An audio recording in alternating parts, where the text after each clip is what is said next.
Today we're 100% speedrunning 60 seconds by getting all 60 achievements in the game.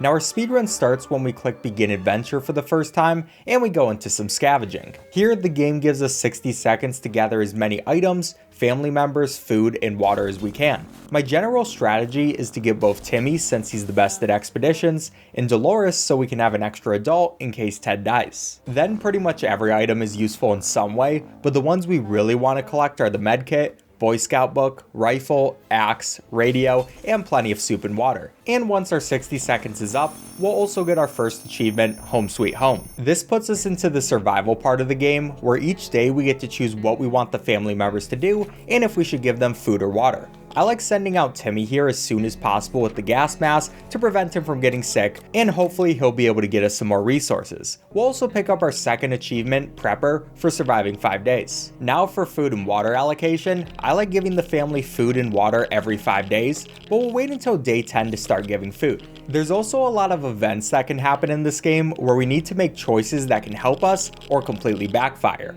On day 6, we got an event where we need to shower with our bug spray or everyone in the shelter would get sick. So I ended up using it, breaking our bug spray in the process, and getting the all thumbs achievement, which you get when you break something in your shelter. One thing to mention about events, by the way, is a lot of them are either always good, always bad, or can be good, bad, or neutral. So it's really important to just play the game a lot and memorize what you should do for each event. Anyways, our next achievement was I Will Survive, which we got for surviving 10 days in the shelter. And on day 15, we got the first government prompt. Here we need to use our radio to talk to the government, and then around every 10 days they'll give us a mission to do before finally rescuing us. This will be the first ending we're going for. Before we got the first mission though, we got the prompt of us getting the urge to be like a post-apocalyptic Snow White. By saying yes to this, we'll get a bunch of mutated cockroaches coming into our shelter. And then the next day, we're able to play the harmonica for them. This gives us 1 soup, 1 water, and the Disco Roach achievement, along with the Survivalist achievement for surviving 20 days in the shelter. Then on the next day, we got the event to go raid a retirement home. This might not be the most moral thing to do, but we need to do it for the Dark Side achievement, plus we got a medkit, so pretty worth it. Speaking of the medkit, by the way, at this point both Ted and Dolores were sick. Unfortunately, if both adults die in the shelter, then it's a game over, even if the kids are still alive. Sometimes after around 5 days of constantly feeding a sick person, they'll get better on their own. But unfortunately, we didn't get that luck, so I decided to sacrifice Ted, stopped giving him water, and gave the medkit to Dolores. Next up, we got our first military mission, where we needed to shine a flashlight to show where we are. For the military ending, you always need to have the radio to hear the military's requests, and then you'll have to use some other item to help them locate you. So it's really important to have the items that they commonly need. From here, it's mostly just about making good decisions and keeping your family alive until the next mission comes up. I always like to have a good amount of food and water, and we can keep up our resources by sending Timmy out on expeditions every once in a while. Eventually, on day 36, we got our next military message where they needed us to make some noise with the harmonica, so that was pretty easy. And 4 days later, we also got the Last Man Standing achievement for surviving 40 days. Then finally, on day 47, we had to send Timmy out as a representative for a survival group, and on day 54, we heard knocking on our door, which I thought must have been the army coming to save us, except it wasn't. It was actually a group of raiders who stole all our resources. Thankfully, I gave Timmy and Dolores food and water that same day, and we were barely able to survive until day 58 when the actual army came and saved us. Yeah, that was way too close. But hey, that's our first ending and the achievement rescue time. Now before our next survival section, we want to do a scavenge on the Fatman difficulty. One of our next achievements is the Manhattan Project, where we beat every game mode on Fatman, so might as well quickly do the scavenge here. And this is by far the easiest game mode, since all we need to do is scavenge all our family members along with as many items as we can, and that'll be the win. I also got the achievements Family Guy, where you rescue the whole family, and Gotta Get 'Em All, where you scavenge each item at least once. Then once we see Save for Now, we know we got the win. So that leads us to the third game mode, Survival. Here, we don't have the beginning scavenge section, and instead go into the game with a random set of items. I got pretty lucky this run with a bunch of food and water, the med kit, and Boy Scout book, so I was good to go. And our main objective for this one is to get the VIP ending. For this ending, we need to first survive until usually around day 25. Then either a sketchy looking trader will give you whatever's in his bag for 1 soup can, or there will be a cat by your door that you can let in. By doing one of these, we get Sherikov and the achievement out of the bag, and Sherikov will usually just hang out for a while until it's time to start his events. In the meantime, I also got a quiet knock on the door and a suitcase outside. Usually this is a terrible idea to open up since it almost always makes you sick or injured, but since Ted was already sick, I just decided to do it and got the achievement, a gift, along with an additional soup. Right after that, I also got the option to try to find Sherikov's owners with the address on his collar, which we want to say yes to. This will make Sherikov leave for a few days before eventually coming back. But I was running into a problem here where I only had a very sick Ted and barely any food or water. Thankfully though, the game gave me the event to fix my medkit with bug spray, so I was finally able to heal up Ted before he died. We also got our next Sherikov event where we investigate a wire that he finds in the shelter. This leads us to two men who wiretapped our shelter and were listening in on us. A couple days later, we can hear them out, and they'll explain that they were actually just interested in the cat. They'll also offer the opportunity to help them with missions to get into a VIP bunker, so that'll be our next few objectives. Supplies were still a big issue though, so when I got the opportunity to steal from our neighbors on day 46, you already know I took it, and this decision saved the run by giving us 4 water bottles, which will be required a bit later by the agents. Next, on day 48, the agents came back and needed us to help them with a mission. This will always injure whoever you send, and the injury will always kill that person before they reach the ending. So I had to really hope for a medkit when we got back, and thankfully we got the Merry Men event. These people will steal from you if you have a lot of resources, or give you stuff if you only have a little. I decided to take my chances by saying yes and got the medkit we needed so we could heal up Ted. Finally, to finish out this ending, the agents come back asking for either 4 food or 4 water, and since we stole from our neighbors, we were able to do this task. Then it was just a waiting game until we heard a knock on the door and got the achievements Manhattan Project for beating everything on the Fatman difficulty, Men in Black for getting into the VIP bunker, and Yes Man for saying yes to every prompt and then winning. Funny thing too, I wasn't even going for Yes Man here, I just kept getting good events and it kinda happened, so I'll take it. Next up, it was time to beat every game mode on the Little Boy difficulty. I started with Scavenge and it was a really easy win, where I also got the achievements Girl Power for winning a Scavenge with Dolores, and 216 for collecting 10 water bottles throughout all my scavenges so far. Now after that, I did a survival, and they give you an incredible amount of resources for the Little Boy difficulty. Now our goal here was to get the twins ending. This starts when you hear a telephone ringing and send someone to check it out. Then the callers will introduce themselves as survivors of a nearby town. Next, on day 19, we got a letter on our doorstep which invited us to a meeting. By sending someone there, we learn more about the group of survivors led by a brother and sister who want to keep in contact with us. Also, an important thing to note for this ending is to get it, you can't steal it all, otherwise the twins will stop talking to us. You got lucky this time, retirement home people. But at least on day 29, the twins came back and needed a map to find a safe place for camp, which we easily provided. Then 10 days later, they asked for a Boy Scout book so they could set up a school before finally rescuing us on day 49, which gives us our 19th achievement, A New Hope. Now the only other game mode we need for the Little Boy difficulty is Apocalypse, and we'll be going for the most difficult ending in the entire game.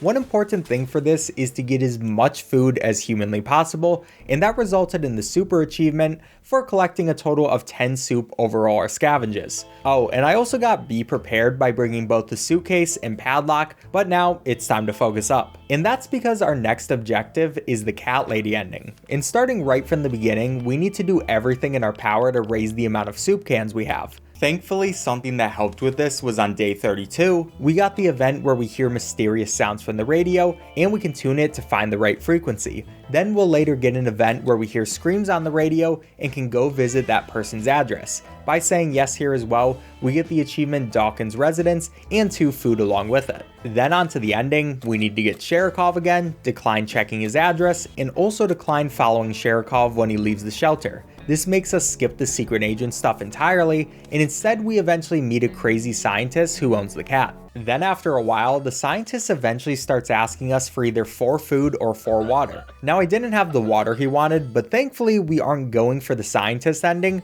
we're going for what comes after it. We need to say no to the scientist 3 times in a row, because he eventually gives up on his plans and leaves us alone. Now we just need to survive for a bit longer before we can start the next ending. But one big problem here is since we're getting into the later days, people like the raiders and firefighters start showing up at our doors more often and try to either steal our supplies or murder us. So here's where I used the padlock we had to stop a group of firefighters and got the pacifist achievement, and this is why it's important to keep a ton of protection items saved for the late game. Anyways, we'll just keep on surviving, and I like trying to leave the shelter whenever possible. What we're hoping for is to find a fridge which we bring back home, and here's where the fun starts. Since from now on, every single day Sherikov will create a clone of himself and steal a soup can. This is why we needed a huge stockpile of soup, because if we run out, they kick us out of the shelter. By the end, we have a total of 10 cats here, and this win will give us the Cat Lady achievement for the ending and the Enola Gay achievement for winning each game mode on the Little Boy difficulty. So we're doing really well. Now you might think it makes sense to start going for the Dead Hand achievements where you beat every game mode on the Tsar Bomber difficulty, but we're going to save those for the end of the speedrun. Instead, we'll be focusing on getting a bunch of the other achievements, including the bad endings where the family doesn't survive. And for our first bad ending, we're going for Feline domination.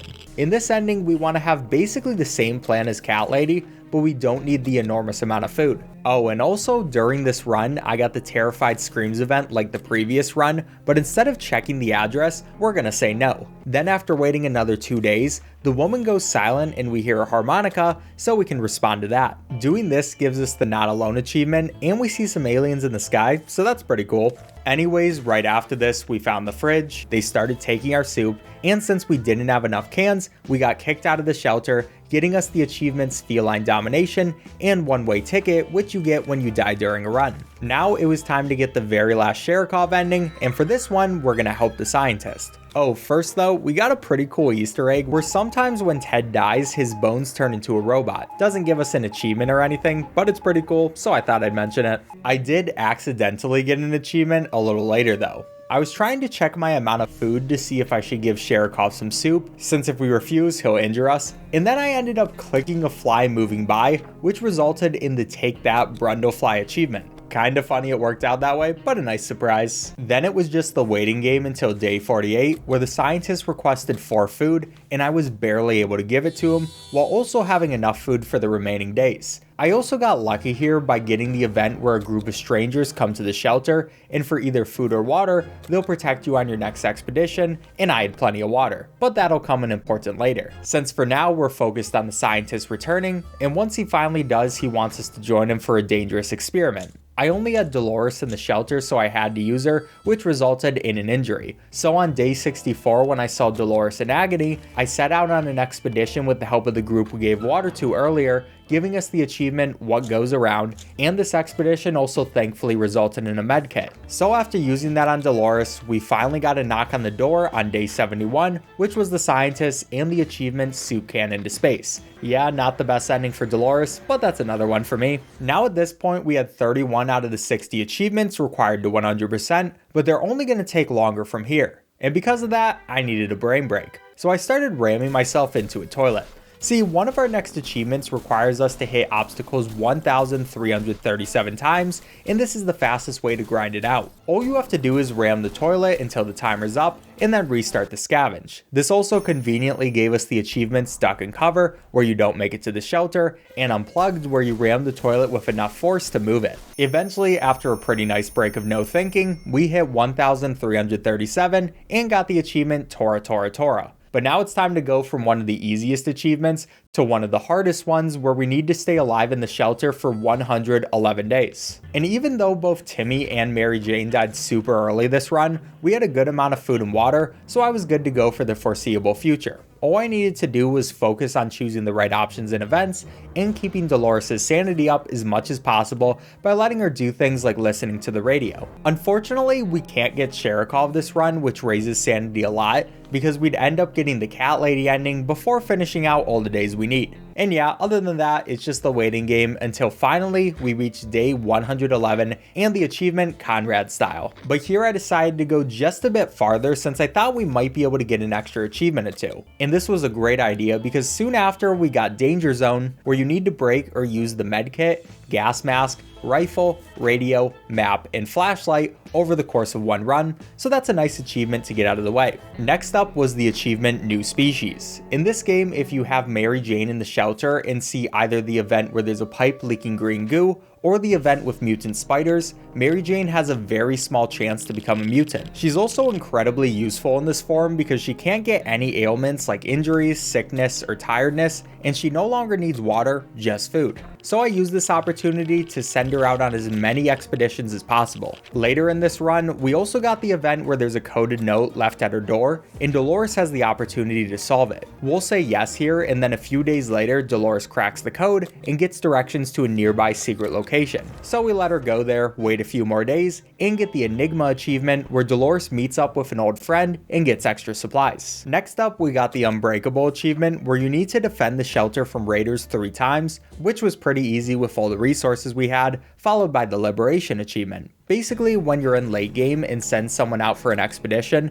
they have a chance to get captured by raiders. Then, if you stay alive for a bit longer, you can get the chance to go attack the raiders with either a sword or an axe, and you'll save the person that was captured. This was a super productive run, but here's where I decided to start the next one, especially since some achievements need to be done at the beginning of a run, like the achievement Pro Gamer, where you only bring a pack of cards and the checkerboard to the shelter. It's a pretty funny one. Then I decided it was a good time to do the game's tutorial. The tutorial teaches you about how the salvaging and survival mechanics work, and once that's done, we get the achievement Atomic Drill. Now it's time to go back to the hard achievements, and for the next one, you need to win by always saying no. Thankfully, most things aren't a yes or no question. For example, when we got the open the door prompt, I had to say no, which made the family lose some sanity. But 2 days later, when the game asked if we wanted to give Timmy a birthday present, since we click on items instead of the check mark or an X, it's fine to give him the checkerboard. Hardest part about this honestly is just constantly reminding myself I always have to say no.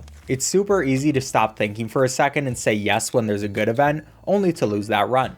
And for the endings, we need to go for either the military or twins ending, since they're usually the easiest. Finally, once we get some knocks on the door, we say no to that as well, which keeps us in the shelter, but gives us the Naysayer achievement, since it would have been the win. Next up, it was time to get Pancake, the dog you can rescue in this game, but he's much harder to get than Sherikov since we have to help him 4 different times. First, we get a prompt where we hear a growl in the darkness and need to use the flashlight to see that it's just a dog. Then a while later, Pancake comes back asking for some food, so we'll give him a soup can. Third, Pancake wants to lead us somewhere, and we need to take some gear to protect ourselves while out. And finally, Pancake comes back injured, and we need to use our medkit to heal him up, giving us the Friend in Need achievement. Pancake's also pretty good to have in general because while you do need to feed him every once in a while, he can go out and find some more resources for you. But we weren't going to do that now because what I was looking for was Sherikov. In this game, you can only have either Pancake or Sherikov at one time, and if you get Sherikov after Pancake, Pancake will get kicked out, getting us an achievement. But unfortunately, I stayed alive all the way till day 80 and just couldn't get Sherikov, so we'll need to get that achievement later. Finally, I lost to a group of raiders, which gave me the achievement, This is the End. Now I wanted to get another easy achievement, so on day 3 of our next run, I clicked on the radio over and over until I heard some ominous music. Then on day 7, we repeatedly click the radio again until we hear some weird alien noises and get the Miracle achievement. Yeah, I don't really understand this one. I also got the achievement New Order a few days later. Basically, when you go on expeditions, you have a chance to find a fire station, which gives the achievement. This is super rare and completely RNG, so it was nice to get out of the way. Up next, I decided to get the whole family together and make them go crazy. The strategy for this is to always choose options that lower sanity. Like here, I got an event where there were weird noises in the shelter, which made the family worried. So by not distracting them with the checkerboard, it made Ted, Dolores, and Mary Jane insane. Now, one important thing about insanity is if people remain insane for too long, they'll eventually leave the shelter. But thankfully, with just a little bit of time, I was able to get Timmy too, which gave us the Cuckoo's Nest achievement. Next up, I wanted to explore every place in the shelter in a single run. For this one, anytime there's a prompt where we have to explore the shelter, we do it, and eventually we got the achievement No Stone Unturned. Oh, by the way, yes, I got Pancake for the second time here, but no, I still couldn't get Sherikov. Yeah, there's a lot of RNG in the speedrun. Now our next achievement is called Lumbersexual. For this one, we need to keep Ted alive until he grows a full beard and have the axe. Then sometimes you randomly get the opportunity to cut Ted's beard with the axe, and if it works, he gets a shave and we get an achievement. A lot of times it doesn't work though, which results in an injury for Ted, but you gotta take the risk. At this point, we had 50 out of the 60 achievements done, so I decided to take another break from the really RNG ones. So here, we're heading over to challenges. First, we need to complete the scavenge challenge called Holidays. This is super easy, where you just need to collect all your family members and a few specific items, giving us the achievements Challenger and Holidays. But next, we need to do a survival challenge, and I chose Shelter Alone. For this challenge, we need to survive with only Timmy for 30 days, and it's got a fair bit of RNG. First, right when we spawn in, we just kinda need to hope that Timmy doesn't go insane, at least for the first few days. Otherwise, he'll leave the shelter before day 30. Then, after getting the right luck, it was time to defend the shelter against bandits. The big thing about this challenge is to always try to get more resources, since the bandits come every few days and we need the right items to deal with them. I used a guide I found on the wiki which said what items to use when, and other than that, it was just making smart decisions with events. Finally, we got to day 30 and there's the Rogue One achievement for completing a survival challenge. And once we go back to the base game, we can also give the family some festive hats that we got from the holiday challenge, giving us the Mad Hatter achievement. Now next up, we needed some more luck, because basically what we need to do here is have cockroaches come to the shelter and then never kill them or use any items to drive them away. This is hard because when you have cockroaches, the family is more likely to get sick. But we stayed alive and eventually they held up a sign that said "We come in peace," so of course this is the perfect time to use some bug spray and get the Bug Hunter achievement. Also, yes, you do have to wait for them to show that sign. It's pretty messed up. But now, last thing before we do all the game modes on the hardest difficulty is the Raining Cats and Dogs achievement, which I finally got around 6 hours in. Feels bad to kick Pancake out, but I'm pretty happy it's done. So it's time to do every game mode on Tsar Bomba, and I started with survival. This one is pretty similar to the easier difficulties, just grab all the family members and get as many resources as possible, but now we had to go from the easiest game mode to the hardest. So one thing you may have noticed during this video is a bit into the run, I got this new part of the notebook, and that was our tank parts. Randomly on expeditions, the family sometimes notices a vehicle parked over on the street. If you send one of the adults over to check it out, it becomes a tank, and if you send the kids over, it becomes an ice cream truck. Then, over many more runs, you slowly start to build up this vehicle by giving it reinforcements, arming it with weapons,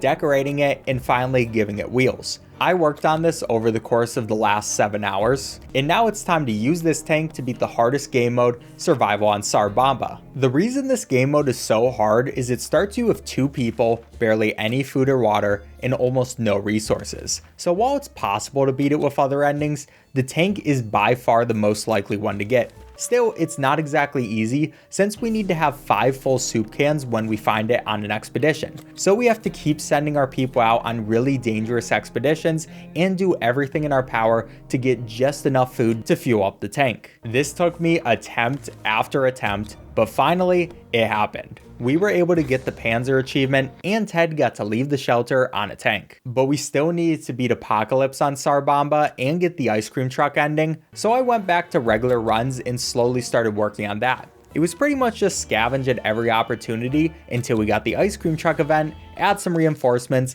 and reset into a new run over and over. I also made sure to trade with people as much as possible since we also needed the fair exchange achievement where you do 30 trades over the course of the game. But finally, it was on to the last 2 achievements, Stay Frosty and Dead Hand. Now the nice thing about Apocalypse is you can get a ton more resources here than in Scavenge, so I used that to my advantage and got the whole family plus 7 food. Then it was just about doing expedition after expedition until we finally found the ice cream truck, gave it fuel, and ended the speedrun as soon as we received our last 2 achievements with a time of 8:42:08, which is a world record since I'm the first person to do this run. Alright, subscribe if you enjoyed, bye.